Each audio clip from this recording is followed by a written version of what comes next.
There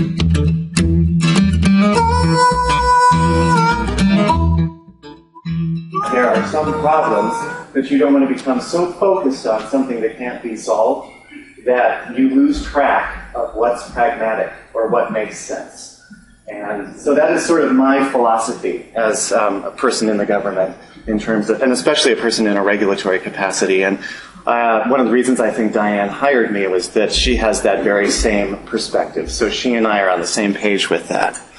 So with that, I'd like to talk about the Scrapie program. So, because is Scrapie that big hole in the ground that could never, a puzzle that can never be solved, a problem that can never be resolved? I don't believe so. In fact, I believe it's something that can be eradicated from this country, and we are in fact making significant progress, especially since 2001 and 2003. So just between, when I say fiscal year, it's in the federal government. For those of you who might not be familiar with what the fiscal year is, that's the start, that's October 1 of one year through September 30th of the next year. So when I say the last year, that's the last fiscal year.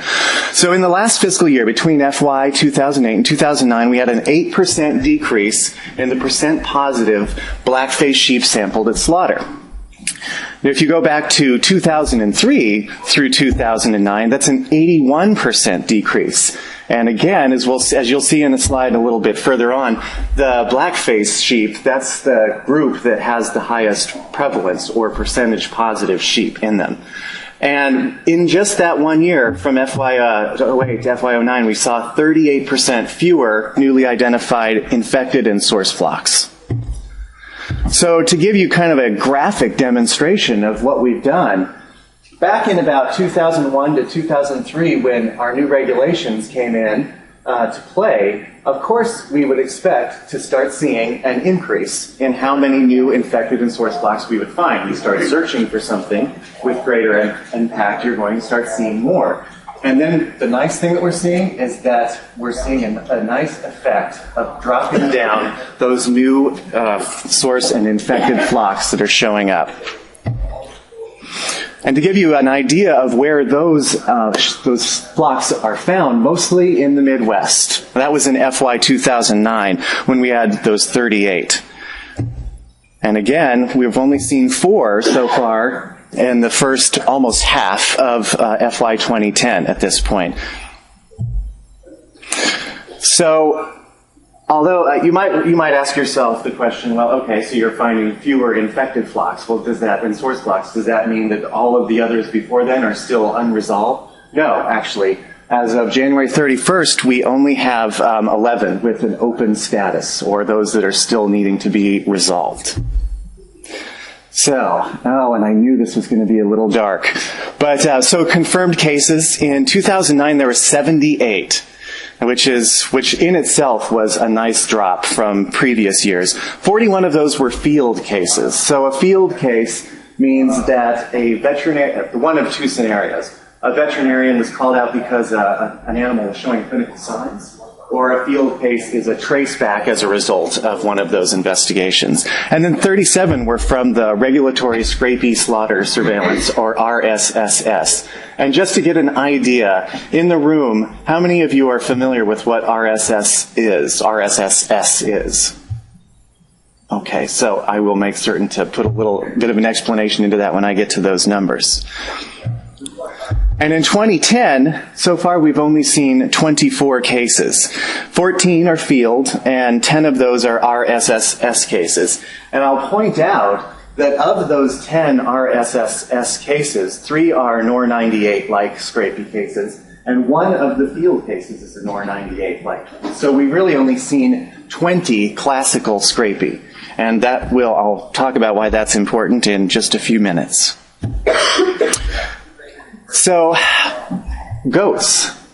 Goats do get Scrapie. Goats are impacted by it, thus we do have the producer CD. In a to a much lower prevalence or percentage of positive animals in our country. So from FY 2002 up till now, we've seen 21 cases. You might wonder why over here, this is actually Michigan. I'm sorry about this color. But you'll see that in Michigan there was a traceback where they found other animals because they found 1 positive through the regulatory RSSS. So Goats, though, are very important because oftentimes when you find a positive goat, you can link them epidemiologically to sheep that were infected. So you might even consider them a canary in the coal mine to some extent. That's why they're very critical to us. So indemnity, we've paid out in the last year about $250,000 in indemnity and disposal for people. Most of those, 90% goes to sheep, as expected, and of that, the majority are those that are non-registered and not registered with a breed. And let me just give you a quick breakdown. That comes to about 1,500, almost 1,600 animals, the majority from the western region, which is the western states. So kind of split aside from the Great Lakes region, then go down the Mississippi. So in veterinary services, or APHIS speak, the western region is west of that, west of the Mississippi, and not including the Great Lakes. So RSSS, the Regulatory Scrapie Slaughter Surveillance Program, was something that was implemented in 2003. And what it does is it attempts to find a representative sample of sheep throughout the country to give us an idea that we sample from, we take a certain number from, to give us an idea of the prevalence or how much disease is actually occurs in this country. And we do break it down where we take all black-faced sheep that show up at these participating slaughter facilities, and then a certain percentage, or based on certain criteria, of mottled-faced sheep. And that we even break it down further that if they're less than 1% mottled, we're less likely to take them than a greater than 40% mottled. And then white-faced sheep, should they show any kind of clinical signs or to be some type of suspect. So we have 108 different collection sites, 33 states, and they go to 14 different laboratories. There are 14 different laboratories that participate in that, including here in Iowa, the National Veterinary Services Laboratory. In fact, most confirmed cases we do send there to double check to make certain that they are in fact accurate.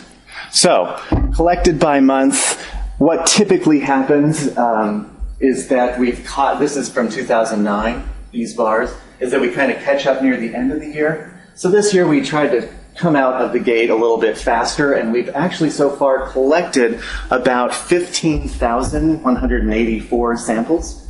And our goal each year in RSSS is 45,000 samples, and that's what we consider representative to give us decent numbers.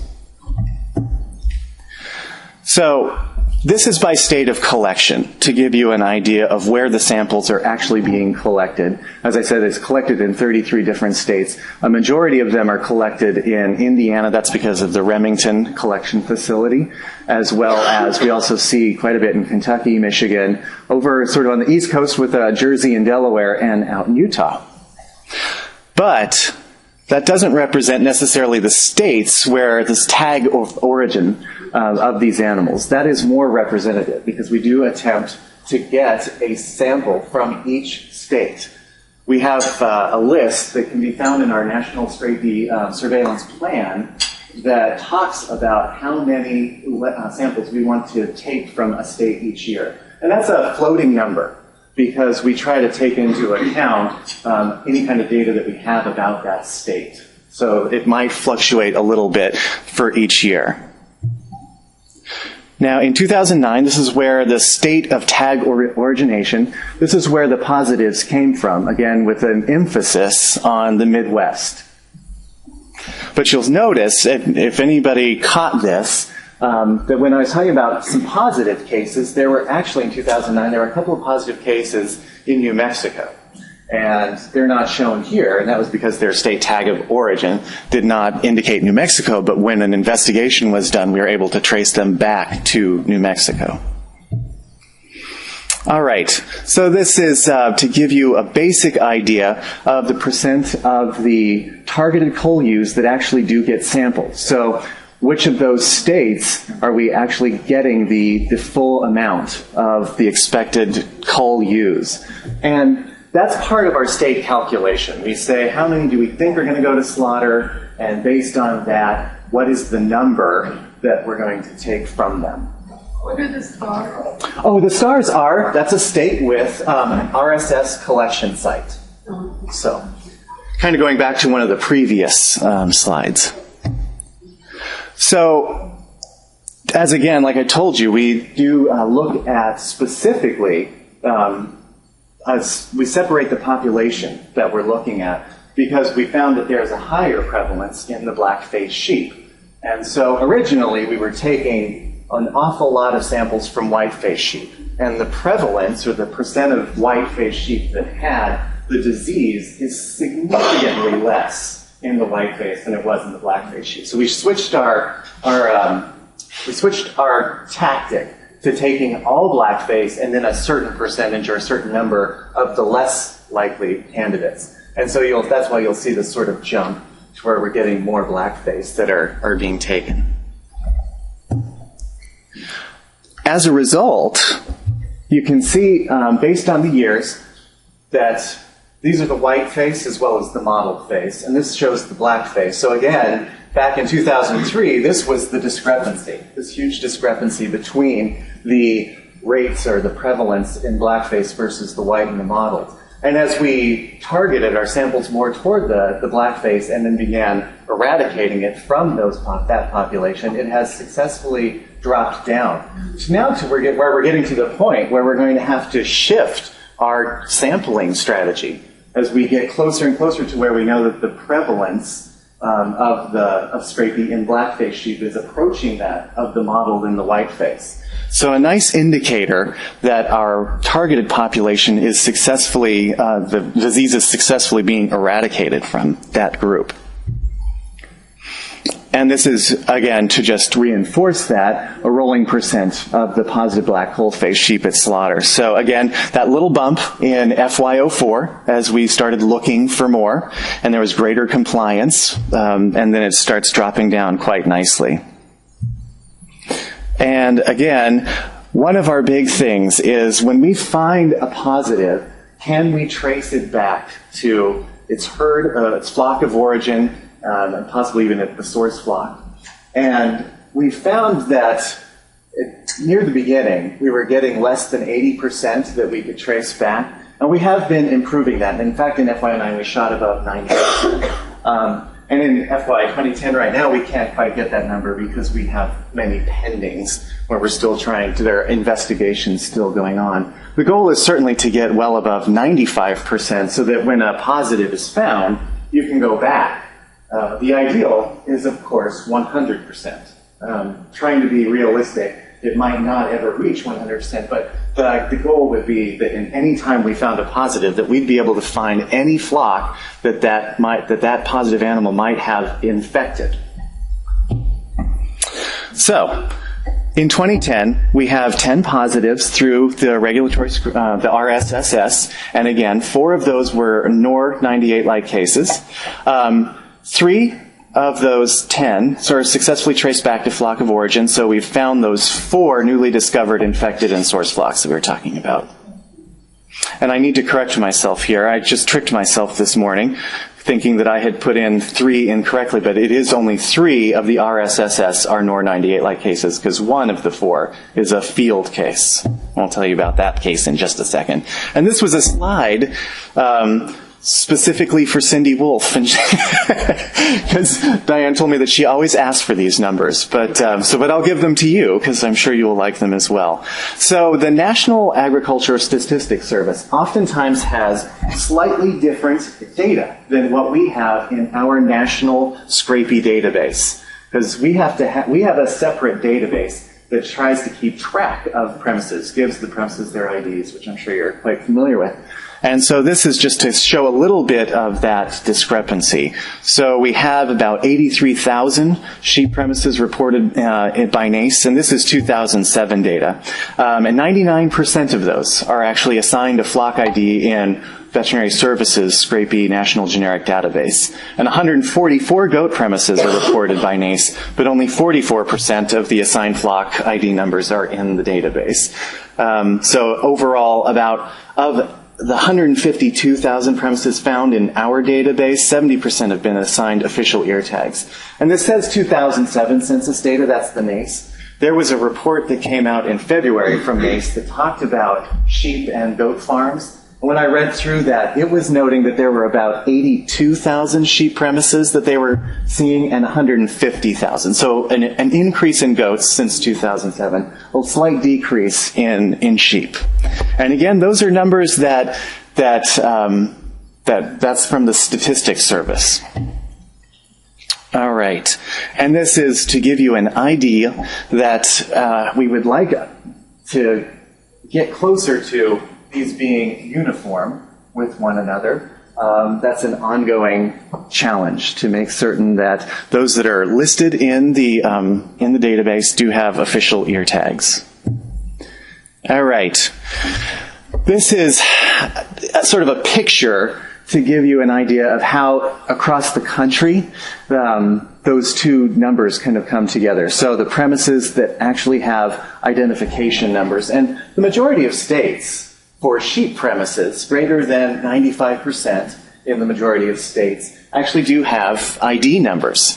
Now, when we get to our goats, because they're more independent producers, we don't have quite the same numbers. We do have some states with greater than 95%, but we do have several states with less than 40%, and even like a chunk of states where there is actually less than 20% who have flock ID numbers. So we currently, the Scrapie Flock Certification Program, in the room, let me get another feel for how many people are familiar with the Scrapie Flock Certification Program. Oh, good. So this one I won't painfully go through.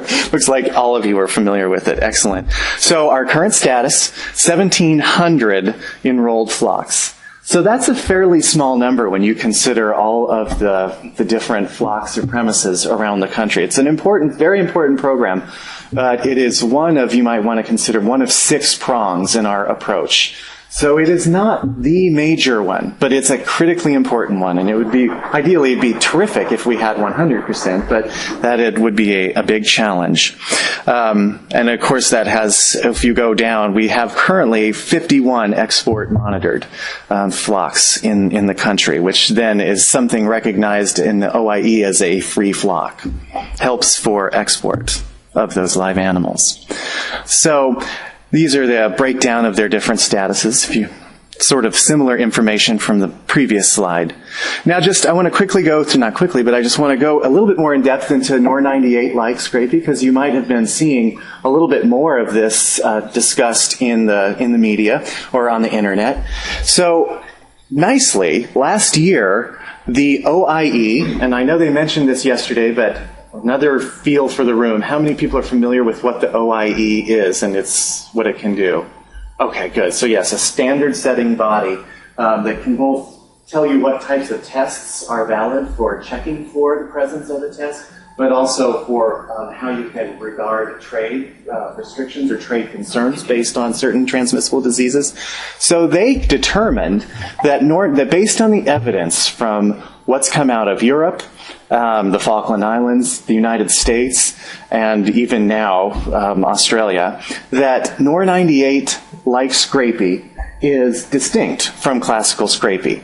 It's not the same disease, and therefore should not be listed as a disease of trade concern, which for all countries in Europe and the United States and New Zealand and Australia is a good thing, especially for New Zealand and Australia, who are the only 2 countries considered free of classical Scrapie. So the fact that they found NOR 98, it doesn't impact or threaten their status as free countries. So one more show of hands. How many people are familiar with what NOR 98 like is? It's sort of its history. Okay, it looks like about half of you. So NOR 98, it's in 2003. Some researchers in Norway reported on some what they call atypical Scrapie cases that they had found in their country in 1998. So that's the name NOR 98. And they found that it was a type of Scrapie. It did have clinical signs associated with it, but there were some things that were very different about it. One thing that was different was that usually in flocks less than 500, they only found 1 case. Like if they found a positive and they went back and tested other animals, they couldn't find others. Now if they got to really big flocks, occasionally they would find 2, maybe, or sometimes 3. They also found that the age of onset was higher, the average age of onset. So sometimes above 6 years of age. So they find it in older animals. And then if you're a lover of pathology, as I am, they found that the parts of the brain that were affected were different in these cases. And they also found that in classical Scrapie, whereas it also gets into the lymph nodes, there's sort of this co-infection of both the lymph system as well as the nervous system. They weren't finding in NOR98 that there was anything in the lymph system. So that started to make them think, that's the OIE and other researchers around the globe are beginning to suspect that this is a type of prion disease that is sporadic or even inherited, sort of like how we have Crutchfeld-Jakob disease that is sporadic or inherited. So something that would show up regardless of what you would do, not something that is transmissible. And based on sort of epidemiological studies, they don't believe that it's transmissible, or that if it is, it's so poorly transmissible under natural conditions, so ingestion, that it's not something that we would list as a disease of trade concern. So we no longer have a reason to remove or restrict animals that are exposed to NOR98-like. So what do we plan to do with this? Because, as I'm going to show you in a table in a couple of slides, we've found cases of this here. Any country that is doing regulatory work looking for classical Scrapie has found NOR98. So everybody has to adopt some sort of policy for it. And so, and APHIS's previous policy was, well, we're researching this, and there were many cases where movement restrictions occurred, and sometimes some depopulation of affected animals or infected and exposed animals. But what we're doing is proposing changes to the regulation so we can allow the administrator, and the administrator means me and Diane and anybody who works in the field for veterinary services, to remove those post-exposure requirements for Scrapie types like this NOR98-like, those that are atypical. So anything that's not classical Scrapie, removing those regulations. So obviously that takes a little bit of time to get that type of change through officially. So in the meantime, we've used our ability to create pilot projects, our regulatory capacity to create pilot projects to deal with one for NOR98-like Scrapie. So if it is found in a flock, it's NOR98, they have a much less strict post-exposure management and monitoring program. So they're not considered high risk, they're not considered necessarily to be depopulated, and movement restrictions will be significantly reduced, if even existing. So where are our cases? We found our first ones in FY 2007. Two of those, there were 4 found in 2007. 2 of those were found just incidentally through the regulatory Scrapie slaughter surveillance, and 2 were found, they were part of some research flocks, and they were found at necropsy. And as you can see, these ages are a little bit older than what we're used to seeing for our classical Scrapie. Now that one that says aged, they didn't have a really good feel for exactly how old it was, but they knew that it was greater than 5 based on dentition. And then the 2008 there was 1 that was found, and in 2009 it kind of dropped off the radar screen, and then just in January of this year we found 4. 2 through regulatory Scrapie slaughter surveillance, and then just recently 1 from regulatory Scrapie slaughter surveillance. But what was interesting is in January we did have our first clinical case, so the first field case of this. The others showed no signs. They were just off at slaughter. There was nothing of note. But the one in Maine was a 6-year-old, and I don't know if any of you are familiar with the soy. They're really cool little sheep. But this is a really interesting farm. The owner is part of the Scrapie flock certification program, and they called the field vet, the VS field vet up in Maine, and said, we have a sheep, a ewe, 6 years old. We found her with her head stuck in a fence back in October, and we pulled her out, which was just really unusual. And she was really strange after that. We monitored her. She kind of got better, but ever since then, she's just not right. She's losing body condition. She seems a little off neurologically. So the vet went out and they agreed to to euthanize and test for it, and it turned out to be positive for NOR98 like Scrapie. So interesting that we did get a case from that. So let me shift. This is the last part that I really want to talk about, are some of our priorities in terms of dockets, or those types of proposed rules that we're going to be trying to push through in this upcoming year, because we are attempting to revise 9 CFR 54 and 79. So our goal is for it to be published as a proposed rule sometime before the end of this fiscal year, so before October 1st. It's written. It's been approved by General Counsel, but then we got kind of snagged up in the fact that we have a preemption rule or preemption language that we're adding to it to give states, to acknowledge state rights. And so that's currently being dealt with by writers and lawyers. So Diane and I are, at this point, sort of out of the picture in terms of pushing it forward. We're waiting for it to come back for some legalese. But once it is, it will hit the Federal Register, and there'll be a comment period. So you'll be able to put in any comments that you feel are necessary. So certainly any of the producers you are familiar with, I encourage you when this is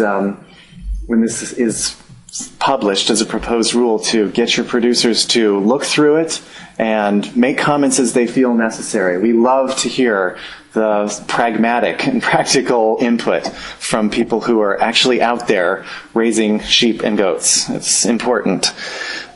So what will it do?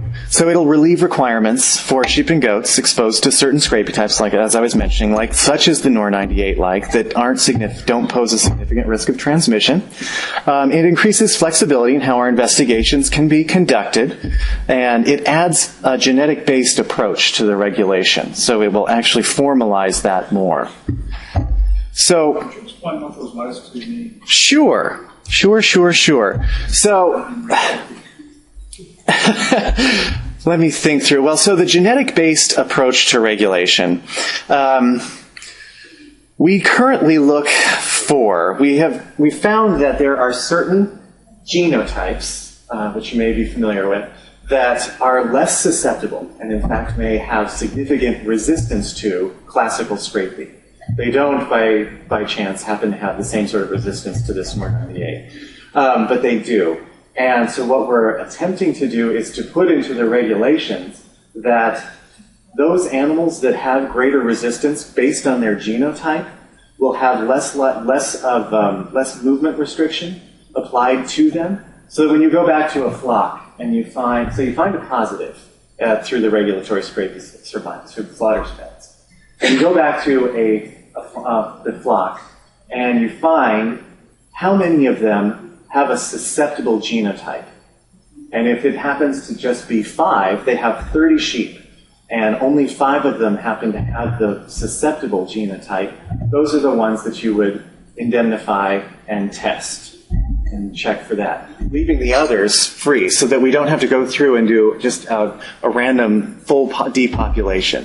And this is formalizing that. We've been doing that, but this actually puts that more into regulatory language so that it protects more people out in the field. Now, the second bullet point is, it's more of an internal, like a housekeeping thing for us and how we approach the Scrapie surveillance plan. So what it does is it gives our people in the field a little bit more flexibility in terms of how they do investigations and how their investigations translate into the next year's state targets for samples. So that's a more of an in-house type of thing. But what it does, it'll allow us, as we look at our surveillance, we're moving from something more considered population level surveillance, where we just look at the whole country or a whole state, and instead of looking at political units and basing our surveillance on that, basing it more on geography, history, and density of the flock, of sheep flock and goat herds. So I hope that makes more sense to you now. A little. Okay, okay. And we can talk more. The flexibility part, I'm not quite Okay. sure, but that's okay. Okay, okay. But I'm going to take questions at the end of this. Okay, and we can talk about it, because I'm actually almost done with this. Some of the things that might be a little bit more challenging, limits the use of tattoos and implants to animals not moving through concentration points and not in slaughter channels. And this is where I will encourage you to read through the language when it's published. And this is probably where we're expecting to see some significant comments. Also, another area where we expect some significant comments is we're making goat ID requirements similar to those for sheep in preparation for slaughter surveillance. The last thing is there is some consideration of creating a proposed rule to deal with importing sheep and goats, their embryos and products, so that we can mitigate risks from importing Scrapie and or BSE into our country. So it is really in the nascent stage, and in fact it's something that I've had very little to do with. It's much more Diane's baby at this point, so I would be wrong to really talk too much about it. And also it's still just being drafted, so it's not in a stage that we should really talk about. But we are doing scientific supporting documentation and a work plan for the proposed rule. But in a nutshell, sort of what we're thinking. For breeding animals, using OIE standards. So if you are bringing in a breeding animal into our country, using the OIE standards to say, is this a free country? Or if it's not a free country, because I've listed those two, Australia and New Zealand, is it a free flock? So is it something like our export monitored sort of status, something that where you can be assured that bringing that into this country is coming from a flock that is free? Slaughter animals use the country requirements, similar to what the OIE recommends. Embryos requiring that it come from a free country or a free flock, or that you test the donor. So if it's coming from a ram, that ram be tested, or you. And products, if it's going into the primary purpose is the attention for animal feed, there should be evidence of low risk. And then finally, for animals and products that are not low risk, require that they don't go into either a total feed ban or that they're not fed ruminant proteins, not fed as ruminant proteins.